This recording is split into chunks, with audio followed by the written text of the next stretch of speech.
Nesse vídeo, você vai entender o verdadeiro motivo do inquérito das fake news que está correndo no Supremo Tribunal Federal. Eu te peço, por favor, que você preste atenção em tudo que você vai ver aqui e saiba que isso pode e vai, em algum momento, atingir sua família, seus amigos ou até você mesmo. O que está acontecendo no Brasil é muito grave e você precisa ter noção disso. Por isso eu te peço, assista esse vídeo até o final. Em meio a mandados de busca e apreensão, inquéritos sem pé na cabeça e desmandos vindos principalmente por parte do ministro Alexandre de Moraes, nós temos dois paulistas inocentes que seguem presos, que é o Jurandir Alencar e o Antônio Bronzieri, que cometeram, entre aspas, o crime de ter ido protestar nas proximidades da residência do Alexandre de Moraes. Só para lembrar que o Brasil de 2020 está mais relembrando a Alemanha nazista dos anos 30. Né? Isso aí não pode continuar, a gente tem que se revoltar. Então passe essa mensagem adiante, porque nós temos que constranger, sim, no mínimo, é o que a gente pode fazer, as autoridades que estão cometendo mais este abuso. O seu direito de crítica, ainda que seja contra nós, não importa. E você tem o direito de criticar. Você já parou para pensar que esse inquérito só é contra as pessoas que apoiam o governo e o presidente Bolsonaro? E, infelizmente, isso pode ser só o começo. Independente de quem sejam os perseguidos, independente de quem esteja tendo a sua liberdade de expressão cerceada, a nossa indignação contra essa arbitrariedade não é por sermos nós os alvos neste caso. É para todos os brasileiros terem essa liberdade, conforme a nossa Constituição claramente prevê. Vocês vão assistir a partir de agora alguns trechos de um voto de uma ação direta de inconstitucionalidade que o Alexandre de Moraes proferiu e vai perceber que a opinião dele é bem diferente agora. Claro, porque a opinião é contra o STF. Naquela época, as opiniões eram contra o próprio Bolsonaro. A liberdade de expressão defende todas as opiniões ou interpretações políticas conflitantes ou oposicionistas, que podem ser expressadas e devem ser respeitadas, não porque necessariamente válidas, mas porque são extremamente relevantes para uma garantia maior, a garantia do próprio pluralismo democrático. O ministro Alexandre de Moraes defende a pluralidade de ideias apenas da boca para fora. No Brasil, há pouco tempo atrás, não existia um debate de ideias. O que existia sim, era uma falsa polarização entre o PSDB, o seu partido de origem, e o Partido dos Trabalhadores. Com o advento da internet, nós, conservadores, ganhamos voz e ganhamos vez.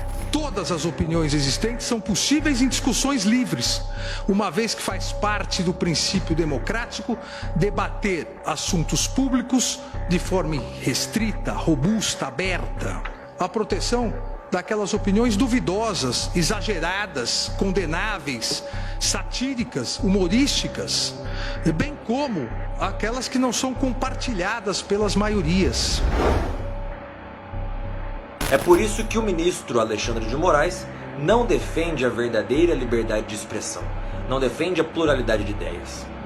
Pluralidade de ideias para o ministro são apenas aquelas ideias que ele concorda, e não as ideias que afetam a ele ou que criticam a ele próprio. Na condição de cidadão, eu fazia críticas às instituições políticas brasileiras. Depois, como parlamentar, continuei fazendo críticas a essas mesmas instituições. As críticas são fundamentais para que haja melhora, para que haja uma consciência mais expandida daquilo que deve ser feito. A liberdade de expressão é essencial para que a crítica flua sem nenhuma restrição, sem nenhuma regulamentação. Isto é o que é necessário para todos os países evoluírem. É a pedra fundamental de todos os países desenvolvidos. Lembremos-nos ainda aqui, rapidamente, dos estados totalitários do século passado, comunismo, fascismo e nazismo, onde as liberdades de expressão, comunicação, imprensa foram suprimidas e substituídas pela estatização e monopólio da difusão de ideias. Você deve ter reparado que o Alexandre de Moraes menciona o Právida Partido Socialista da antiga União Soviética, menciona também táticas do marqueteiro nazista Paul Joseph Goebbels, contudo age igualmente, da mesma maneira inescrupulosa, da mesma maneira cretina, assim por dizer. Não chamaremos mais de Alexandre de Moraes, mas sim Alexandre de Torquemada, em alusão ao grande inquisidor, assim conhecido, Tomás de Torquemada, o martelo dos hereges, que queria purificar a sua terra com suas táticas, muito mais do que mesquinhas. Quem não quer ser criticado, quem não quer ser satirizado, fique em casa. Não seja candidato, não se ofereça ao público. Querer evitar isso por meio de uma ilegítima intervenção estatal na liberdade de expressão é absolutamente inconstitucional. Pois é, ministro. Se não quiser brincar, não desce pro play, não é assim? O senhor também se tornou uma figura pública. E como figura pública, tem que aguentar críticas. Tanto o senhor quanto o Bolsonaro. A minha vida foi revirada de perna pro ar. Não acharam nada, porque não tem. Para inventar factoides, fake news contra a minha pessoa. Em todos esses anos, Jair Bolsonaro tem sido a maior vítima de campanhas de difamação e de fake news, sobretudo nas eleições de 2018, e jamais tentou caçar a palavra de ninguém e censurar ninguém. Pelo contrário, é o maior defensor das liberdades individuais e da liberdade de expressão.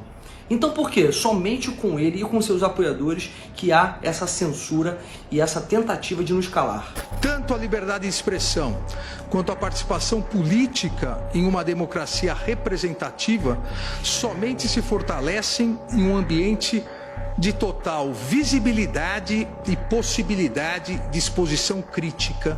Afinal de contas, ministro Alexandre de Moraes, onde é que está a verdade das suas ações e das suas falas?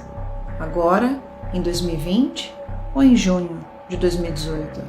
A liberdade de expressão constitui um dos pilares essenciais de qualquer sociedade democrática. A democracia não existirá onde a liberdade de expressão for ceifada. E ficaria quase impossível criticar os ocupantes de cargos públicos se não houvesse essa diversidade de ideias.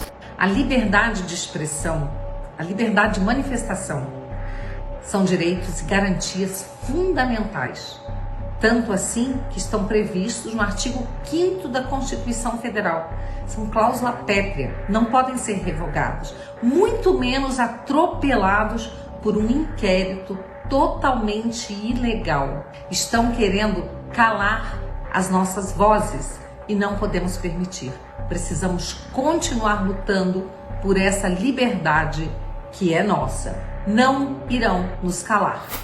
Com tudo que você acabou de assistir, dá para entender que esse inquérito, além de imoral, ele é ilegal e inconstitucional, porque ele visa atingir apenas os apoiadores do governo e do presidente Bolsonaro, pessoas que lutam e falam em favor do povo brasileiro. Não podemos falar em democracia sem um judiciário independente, ser um legislativo também independente, para que possam tomar decisões. Nós, parlamentares governistas e o próprio governo Bolsonaro, queremos garantir o seu direito de fala. E a liberdade de expressão é sagrada. Qualquer democracia do mundo permite a liberdade de expressão. Se você compreender o sentido desse vídeo e o objetivo por trás de todo ele, você vai compreender o que é sentido de pátria. Querem tirar a mídia que eu tenho a meu favor sobre o argumento mentiroso de fake news. Estamos denunciando as arbitrariedades de ministros do STF ou de quem quer que seja. É diante do debate de ideias que a gente vai construir um país melhor. Nós somos um país livre. E vamos continuar livre, mesmo com o sacrifício da própria vida. Nós não podemos ter um Supremo Tribunal Federal que cale a sua voz.